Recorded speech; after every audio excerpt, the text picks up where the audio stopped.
কলেজত প্ৰফেচাৰ বা চতুৰ্থ বৰ্গৰ কৰ্মচাৰী তৃতীয় বৰ্গৰ কৰ্মচাৰী হবৰ কাৰণে পিআৰচিৰ ব্যৱস্থাটো চৰকাৰে উইথড্ৰ কৰিছে।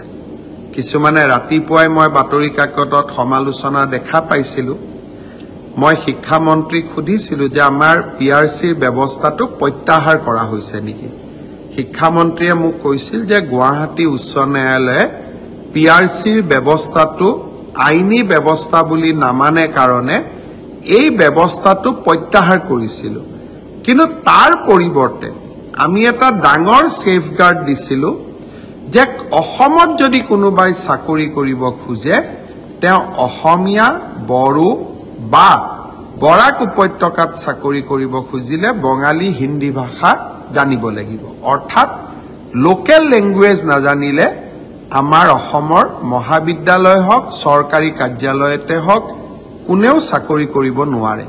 অৰ্থাৎ আমি লোকেল ল্যাঙ্গুৱেজৰ ওপৰত ইমানেই গুৰুত্ব দিছিলো যাতে বাহিৰৰ পৰা কোনেও আহি অসমত চাকৰি ল'ব নোৱাৰে। হি যি কি নহওক এতিয়া আমি দুইটা নিয়ম কৰিছো যে পিআৰচিও লাগিব আৰু লোকেল ল্যাঙ্গুৱেজও জানিব লাগিব।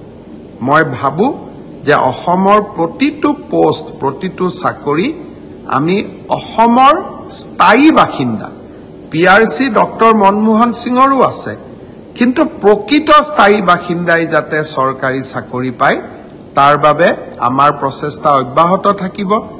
ৰাইজে আমাক সমালোচনাও কৰিব, মৰমো কৰিব, আদৰো কৰিব।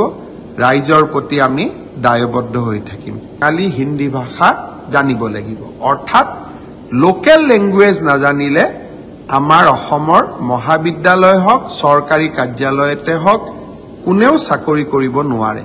অৰ্থাৎ আমি লোকেল ল্যাঙ্গুৱেজৰ ওপৰত ইমানেই গুৰুত্ব দিছিলো যাতে বাহিৰৰ পৰা কোনেও আহি অসমত চাকৰি ল'ব নোৱাৰে।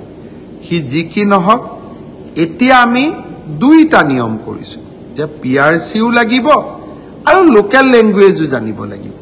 মই ভাবো যে অসমৰ প্ৰতিটো পোষ্ট প্ৰতিটো চাকৰি আমি অসমৰ স্থায়ী বাসিন্দা পিআৰচি ডক্টৰ মনমোহন সিঙৰো আছে, কিন্তু প্ৰকৃত স্থায়ী বাসিন্দাই যাতে চৰকাৰী চাকৰি পায় তাৰ বাবে আমাৰ প্ৰচেষ্টা অব্যাহত থাকিব।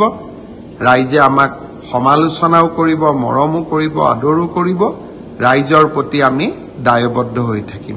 কলেজত প্ৰফেচাৰ বা চতুৰ্থ বৰ্গৰ কৰ্মচাৰী তৃতীয় বৰ্গৰ কৰ্মচাৰী হবৰ কাৰণে পিআৰচিৰ ব্যৱস্থাটো চৰকাৰে উইথড্ৰ কৰিছে। কিছুমানে ৰাতিপুৱাই মই বাতৰি কাকতত সমালোচনা দেখা পাইছিলো। মই শিক্ষা মন্ত্ৰীক সুধিছিলো যে আমাৰ পিআৰচিৰ ব্যৱস্থাটো প্ৰত্যাহাৰ কৰা হৈছে নেকি। শিক্ষা মন্ত্ৰীয়ে মোক কৈছিল যে গুৱাহাটী উচ্চ ন্যায়ালয়ে পিআৰচিৰ ব্যৱস্থাটো আইনী ব্যৱস্থা বুলি নামানে কাৰণে এই ব্যৱস্থাটো প্ৰত্যাহাৰ কৰিছিল। কিন্তু তাৰ পৰিৱৰ্তে আমি এটা ডাঙৰ সেফগাৰ্ড দিছিলো যে অসমত যদি কোনোবাই চাকৰি কৰিব খোজে তেওঁ অসমীয়া বড়ো বা বৰাক উপত্যকাত চাকৰি কৰিব খুজিলে বঙালী হিন্দী